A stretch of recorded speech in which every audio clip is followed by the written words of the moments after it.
Hello everyone. In the last couple of videos, we have understood what this term glitch is all about. We now know that what a glitch looks like. So whenever anyone talks us about a glitch, we know its shape, we know its size, we know the height of the glitch. We have talked about all this, and we know why it occurs. We know what all should be the conditions under which you can see the glitch.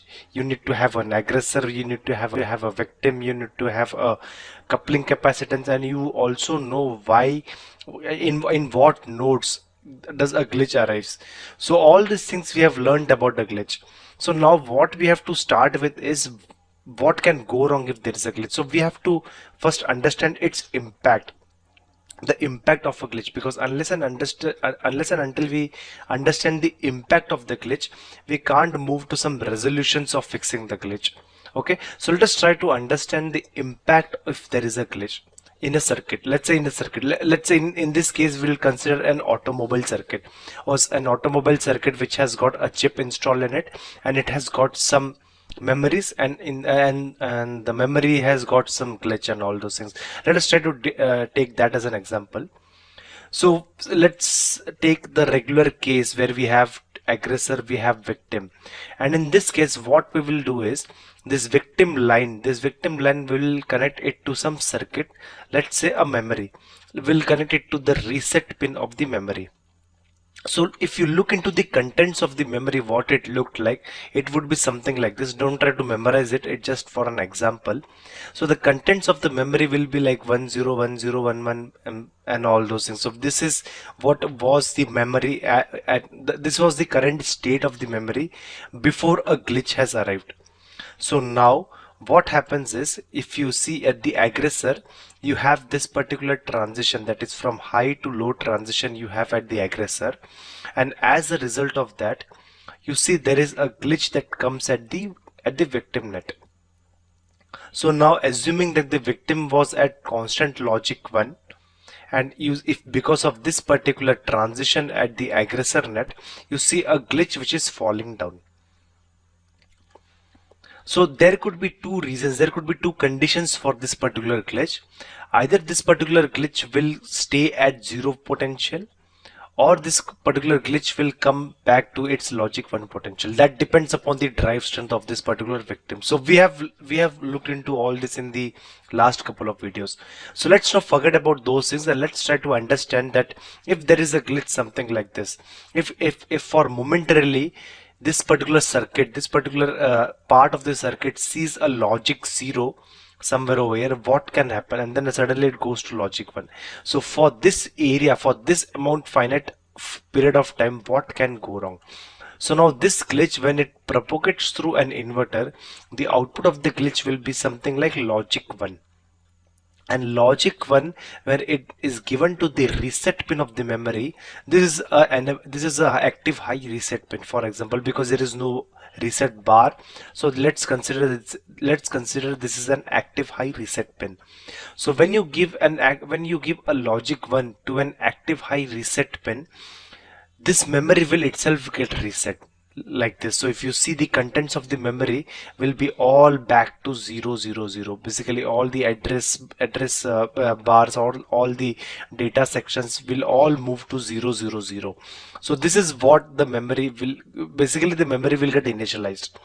Now if the previous content of the memory, let's go back somewhere over here. If this previous contents of this particular memory was driving some important functionality of the chip, for example an automobile chip, it was driving some important functionality of that automobile chip, and suddenly it sees a glitch, and the memory, and its memory gets flushed out.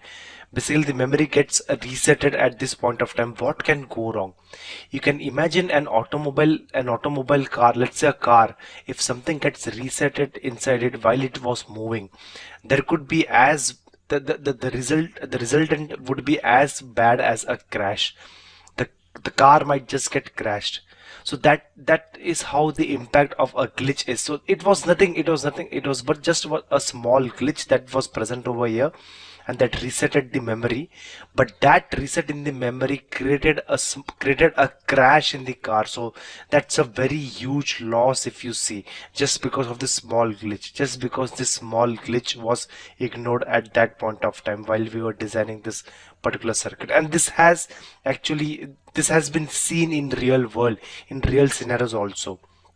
There are other results of this particular when this particular memory gets flushed out to logic 0, and let's say this particular memory was a part of a mobile chip.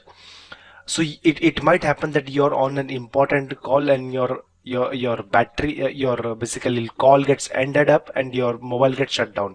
So this might get result to that particular functionality behavior also. So you can see that these are the things that can happen if you just try to ignore this particular glitch and do nothing about it. So that's how important a glitch is. So this glitch can result into a call getting ended and a mobile phone getting shut off to a car crash. It's the range of disaster is that bad. Okay, so that's why whenever we see a glitch on a circuit, it should not be ignored, it should be taken very seriously. And let me walk you through one more example of having a glitch. Okay, so yeah, just to summarize everything, that incorrect data in the memory will result in inaccurate functionalities. Basically we saw the functionality itself got changed, so that's why this particular glitch was of very important for us. So let's look into one more example of a glitch. So let's say we have the same circuit, aggressor and victim, and now this line of the victim is connected to a clock pin of the flop. Basic circuit we have in a digital circuit, you will see a lot of flip-flops talking to each other. Let's say it is going to this particular clock pin of the flop, and likewise it is also going to multiple flops so in the circuit. Okay, for example, now if you see the functionality of the flip-flop, it will launch at this edge. The flip-flop is supposed to launch at this edge and capture at this edge. So basically or in other words, let's say this is this launch flops. It is supposed to launch at this flop at this particular clock, and next it was supposed to launch at this particular clock edge. So this is what a flip-flop works. Flip-flop works on edges. It works on positive edge triggered. If it is a positive edge triggered flip-flop, it is supposed to work on positive edges of the clock. That's what a flip-flop functionality is all about. So if it is supposed to launch at this edge, it is supposed to launch at this edge. Now what can go wrong if there is a glitch? Okay, so we'll take the same example. We'll take a slightly different example, or let's say we'll take the same example only. We'll take a rise to fall transition at the aggressor net, resulting into a fall glitch in the victim net. So victim net was at logic 1, static was a stable logic 1, and as a result of that, when you say victim was at a logic 1, it was at this state. At the output you will see a logic 0, and we are talking about this particular phase of the clock, this particular time period of the clock. So when it is at logic 1 constant, it should be at logic 0 constant. Now when you see a glitch something like this glitch in and when you see this particular glitch in this area of the clock, so this particular glitch gets inverted by this particular inverter, and it gets there is one more glitch in the static 0, in the logic 0 section of the clock. So now what you can see, what can go wrong over here is, the first thing that can go wrong is, now the flip-flop which was supposed to launch at this and this edge, now it sees an edge over here and it launches at this point also. You can see over here. So now what can go wrong is, this particular flop, it launches at this particular edge, okay, and now it is supposed to launch at this edge.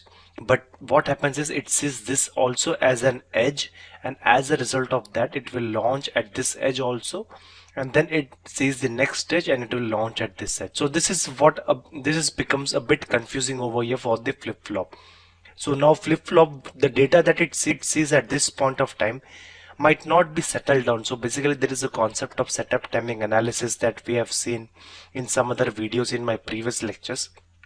So data might not be stable at during this particular time period. It might be stable only after this, and that's why we are launching data at this particular edge. So it's always possible that the data is not stable at this edge, and the flop launches the incorrect unstable data over here, and the next flop which is present over here, it will receive an incorrect unstable data, and it will produce the results and as per that particular data. So basically from this point onwards, our complete functionality goes for a toss. As a result of that, you see that particular this particular flop would be a part of some functionality on the chip, and that particular functionality itself might get destroyed. So this is what the impact of a glitch is. So this is the result. So this particular inaccurate results are a function of the glitch. So if you see how, now you can see how important a glitch is. So a small glitch can just turn off a very important functionality on a chip. So this is how important a glitch is. So this concept is basically referred to as double clocking, because we are sending the clock twice over here, and this particular flop it's getting clocked twice. So that's why it's referred to as double clocking in the VLSFL. So let's not talk about terms. Let's talk about what is the impact of this glitches. So what we'll do is, since I'm already running out of time, in the next video we have understood what a glitch, how can glitch severely impact a circuit. So in the next video what we'll do is we'll try to understand what is a safe glitch and what is a potentially unsafe glitch.